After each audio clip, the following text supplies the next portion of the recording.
بسم الله الرحمن الرحيم. الحمد لله رب العالمين والعاقبة للمتقين والصلاة والسلام على أشرف الأنبياء والمرسلين. أما بعد فأعوذ بالله من الشيطان الرجيم. بسم الله الرحمن الرحيم. لقد من الله على المؤمنين إذ بعث فيهم رسولا. صدق الله العظيم. ناظرین کرام، السلام علیکم ورحمۃ اللہ وبرکاتہ۔ پروگرام جستجو میں دل کی اتھا گہرائیوں سے میں آپ میں سے ہر ایک کو خوش آمدید کہتا ہوں۔ امید کرتا ہوں آپ تمام احباب بخیر و عافیت ہوں گے، اور یہ دعا کرتا ہوں کہ اللہ کریم آج کی رات اور آنے والے دن کے ہر طرح کے شر سے آپ میں سے ہر ایک کی حفاظت فرمائے، اور اللہ کریم آج کی رات اور آنے والے دن کے ہر طرح کی خیر و برکت سے ہم سب کو حصہ نصیب فرمائے۔ جو زندگی گزر چکی اس میں ہونے والی خطاؤں کو اللہ کریم معاف فرمائے، اور آئندہ آنے والی زندگی کو اللہ رب العزت ہر طرح کے دکھوں، مصیبتوں، بے سکونیوں سے بچاتے ہوئے خیر و عافیت، صحت، تندرستی، سلامتی، ایمان اور منفعت والا بنائے۔ ناظرین کرام، پچھلے کچھ عرصہ سے میرا یہ ارادہ رہا کہ نبی کریم صلی اللہ علیہ وسلم کی سیرت طیبہ کے حوالے سے ایک سلسلہ وار پروگراموں کی ایک سیریز کو ریکارڈ کرایا جائے، مگر مصروفیات کی وجہ سے کچھ ایسا موقع نہیں بن پا رہا، تو میں نے یہ ارادہ کیا ہے کہ انشاءاللہ اسی پروگرام جستجو کے اندر اب سلسلہ وار سرور دو عالم صلی اللہ علیہ وسلم کی سیرت طیبہ کو بیان کیا جائے۔ آقا کریم صلی اللہ علیہ وسلم کی ولادت، آپ کی بعثت، آپ کا بچپن، جوانی، لڑکپن، آپ کی حیات مبارکہ سے قبل کے حالات، آپ کی بعثت مبارکہ سے بعد کے حالات، کس طرح سے سرور دو عالم صلی اللہ علیہ وسلم نے نہ صرف جزیرہ عرب بلکہ پورے انسانیت کی تقدیر کو بدلا، اور کس طرح سے آقا کریم صلی اللہ علیہ وسلم نے ان کی تربیت فرمائی کہ وہ بادیہ نشیں، وہ جزیرہ عرب کے رہنے والے کہ جو پڑھے لکھے بھی نہ تھے، کچھ ہی برسوں کے بعد وقت کی سپر پاورز کے سامنے جا کھڑے ہوئے، اور اللہ رب العزت نے انہیں فتح و نصرت عطا فرمائی۔ ان کے اندر کیا خاصیت تھی، آقا کریم صلی اللہ علیہ وسلم نے کس طرح سے ان کی تربیت فرمائی تھی، اور آج اس 14ویں صدی کے اندر آقا کریم صلی اللہ علیہ وسلم کی حیات طیبہ اس 21ویں صدی کے اندر ہمارے لیے کیا رہنمائی رکھتی ہے، اور کس طرح سے ہم آقا کریم صلی اللہ علیہ وسلم کی سیرت طیبہ سے روشنی حاصل کر کے اپنے انفرادی اور اجتماعی مسائل کے اندر رہنمائی حاصل کر سکتے ہیں۔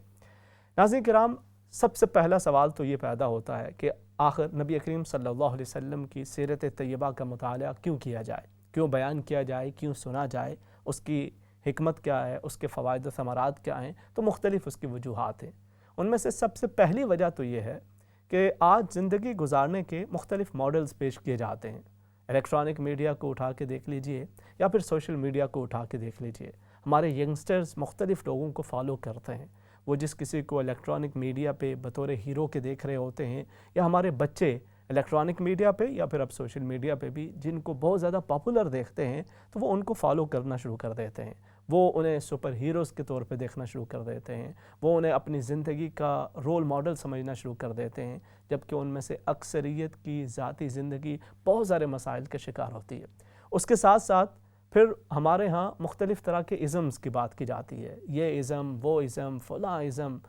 اور اگر آپ ان تمام مختلف ازمز کو ایگزامن کریں اور ڈیپلی ان کو اسٹڈی کریں تو آپ کو پتہ چلے گا کہ ان میں سے ہر ایک کے اندر مختلف طرح کے مسائل ہیں۔ کہیں پر فقط مردوں کے حقوق کی بات کی جا رہی ہوتی ہے، سارا زور اسی حوالے سے ہوتا ہے، عورتوں کے حقوق کی طرف کوئی توجہ نہیں ہوتی۔ کہیں پر فقط عورتوں کے حقوق کی بات ہوگی اور انہی کے حوالے سے مختلف سلوگنز پیش کیے جائیں گے، لیکن جو مرد حضرات ہیں ان کے حقوق کو بالکل فراموش کر دیا جاتا ہے۔ کچھ ایسے ماڈلز ہیں لائف گزارنے کے، اور ایسے ایسے رولز ہیں کہ جن کے اندر جو سرمایہ دار ہے اس کو تحفظ فراہم کیا جاتا ہے، اس کے حقوق کو زیادہ محفوظ کیا جاتا ہے، اور جو مزدور ہے، جو غریب ہے، اس کے حقوق کی طرف زیادہ توجہ نہیں ہوتی۔ تو کہیں پر حقوق کی بات کرتے ہوئے فقط نظر غرباء کی طرف رہتی ہے، مزدور کی طرف رہتی ہے، غریب طبقے کی طرف رہتی ہے، مگر جو سرمایہ دار ہے بہرحال اس کی بھی اپنی ضروریات ہیں، اپنے حقوق ہیں، اس کے حقوق کی بات نہیں کی جاتی۔ تو مختلف ازمز اپنے اپنے اندر مختلف مسائل رکھتے ہیں،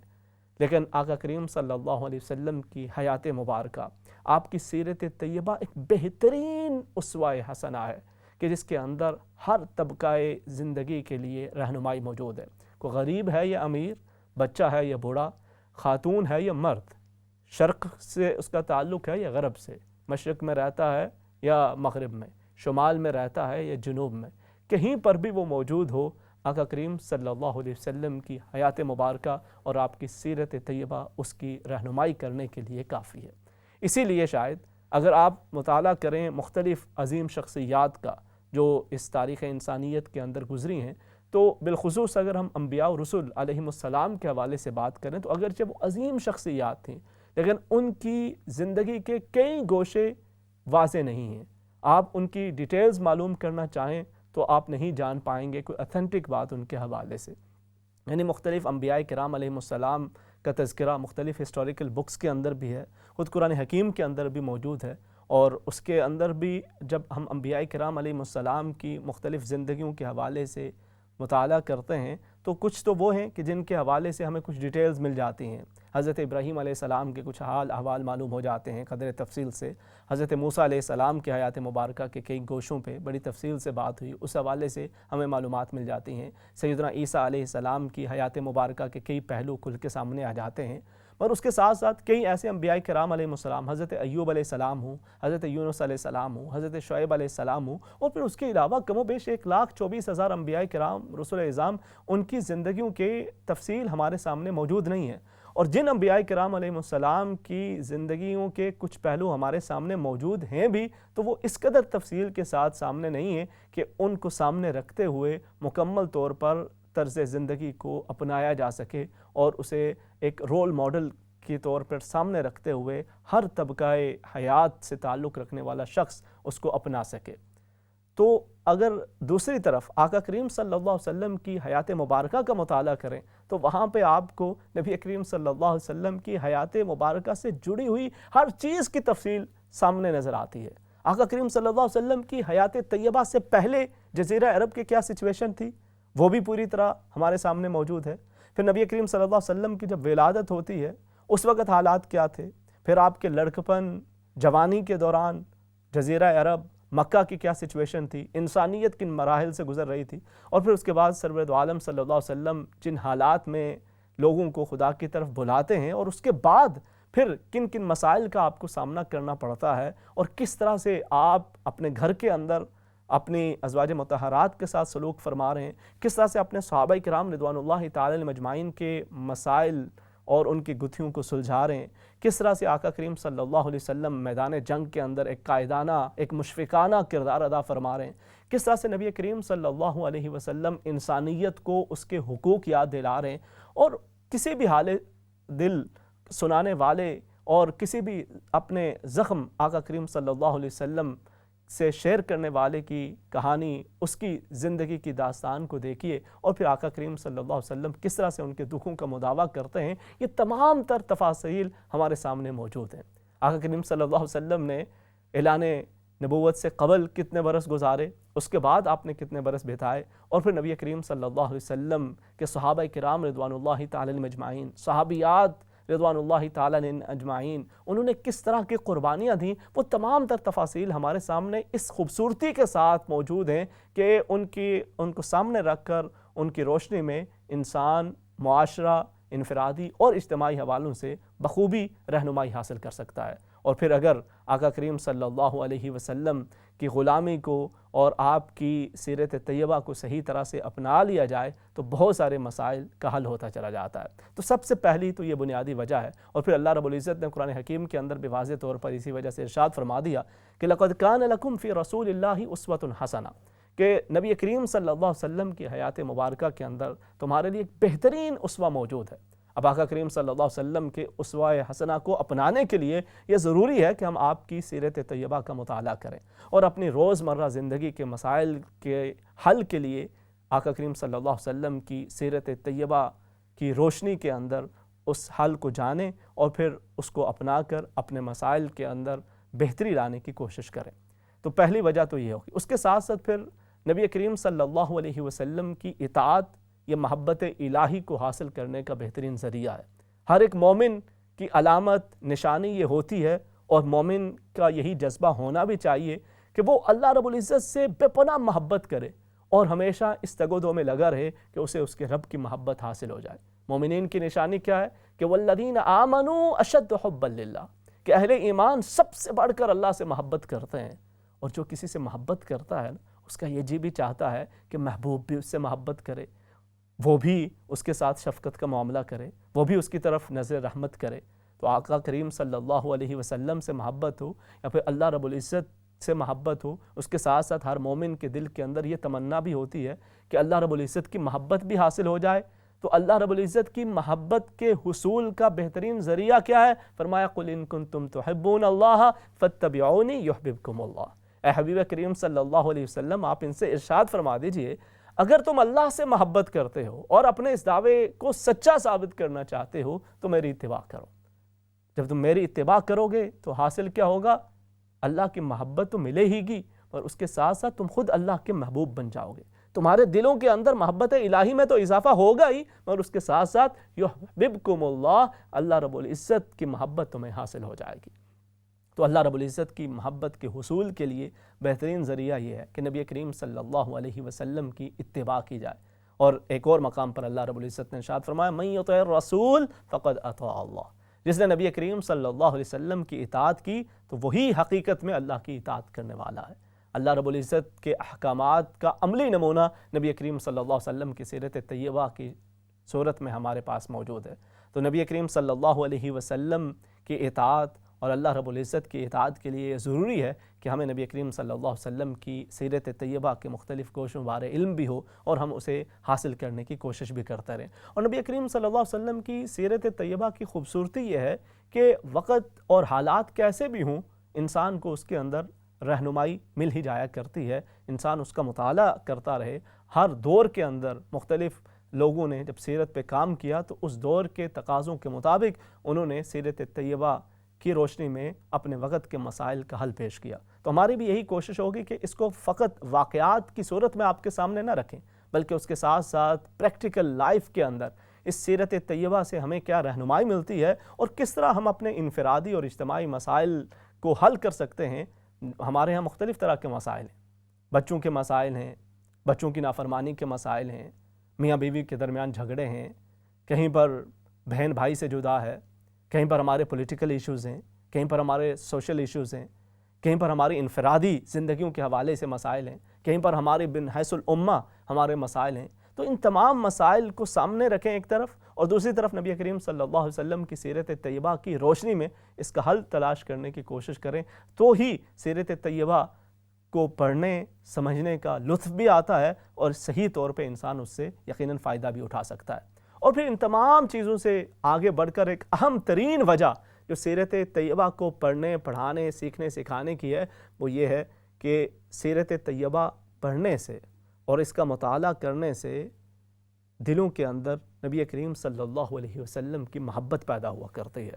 اور تو اور غیر مسلم بھی اگر غیر جانبدار ہو کر نبی کریم صلی اللہ علیہ وسلم کی سیرت طیبہ کا مطالعہ کریں تو وہ بھی آپ کے کردار کی عظمت کا اعتراف کیے بغیر نہیں رہ سکتے۔ اور ایک مسلمان کے لیے تو نبی کریم صلی اللہ علیہ وسلم کی محبت اس کے ایمان کا اہم ترین حصہ ہے، ایک ایسا حصہ کہ جس کے بغیر ایمان مکمل ہی نہیں ہو سکتا۔ نبی کریم صلی اللہ علیہ وسلم کی محبت، آپ کی غلامی، محمد صلی اللہ علیہ وسلم کی غلامی دین حق کی شرط اول ہے، ہو اگر اسی میں کچھ خامی تو سب کچھ نامکمل ہے۔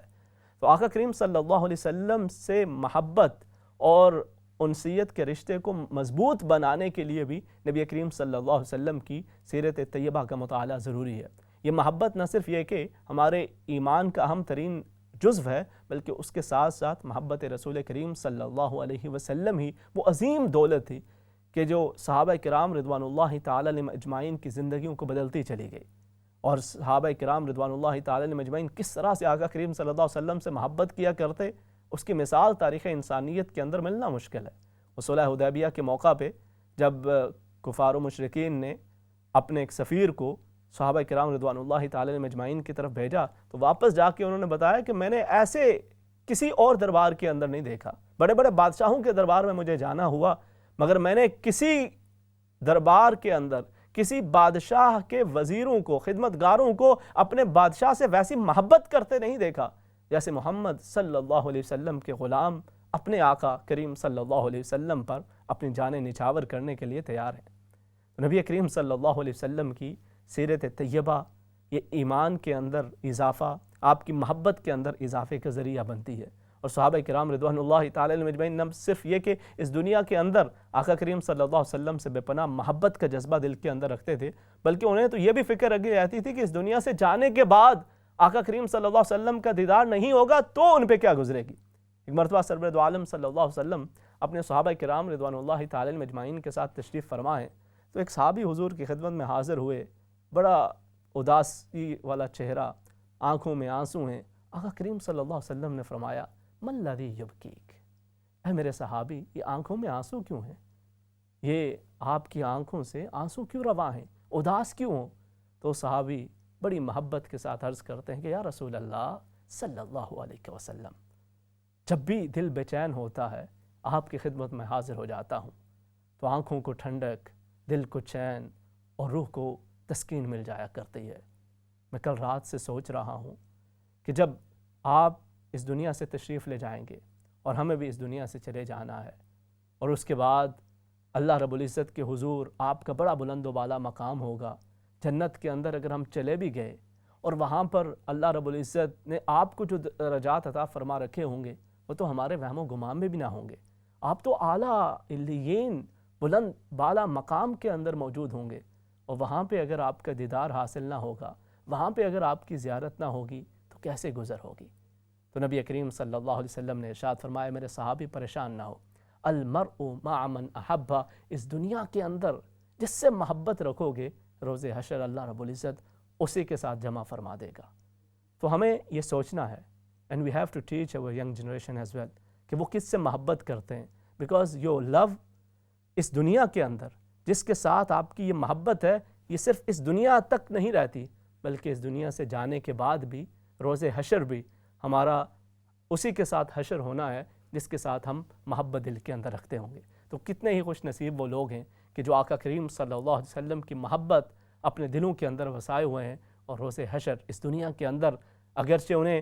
نبی کریم صلی اللہ علیہ وسلم کی زیارت نہ بھی نصیب ہوئی، مگر آقا کریم صلی اللہ علیہ وسلم کی سیرت طیبہ کو پڑھ کے اپنا کے آقا کریم صلی اللہ علیہ وسلم کی محبت کو اپنے دل و جان کا حصہ بنا کر جب وہ روز حشر اللہ کے حضور حاضر ہوں گے تو المرء مع من احبہ، اللہ رب العزت انہیں کے ساتھ جمع فرما دے گا کہ جن عظیم ہستیوں کی محبت وہ اپنے دلوں کے اندر رکھے ہوئے یہ زندگی گزارتے رہے۔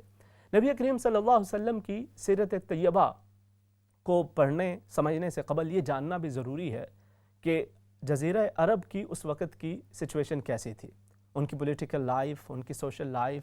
ان کے روزمرہ کے معاملات، ان کے ریلیجن، ان کی سوچ، ان کے زندگی گزارنے کے طور طریقے کیا تھے۔ یہ چیزیں اگر ہمارے سامنے ہوں تو پھر نبی کریم صلی اللہ علیہ وسلم کی کوششیں، آپ کی کاوش اور آپ کی سٹرگل کو سمجھنا، یعنی تبلیغ دین کے حوالے سے جو آپ نے مختلف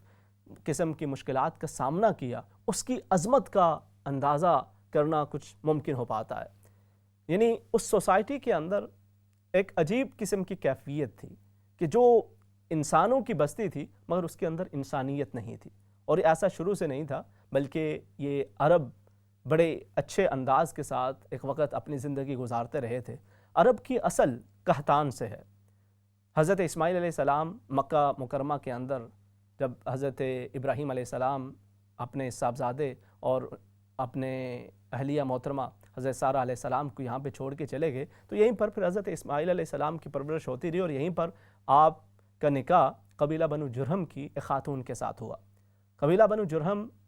کی جو بڑی شخصیت جو جرہم ہے یہ قحطان کی اولاد سے ہیں، تو عرب ان کی اصل یہ قحطان اور حضرت اسماعیل علیہ السلام سے جا ملتی ہے،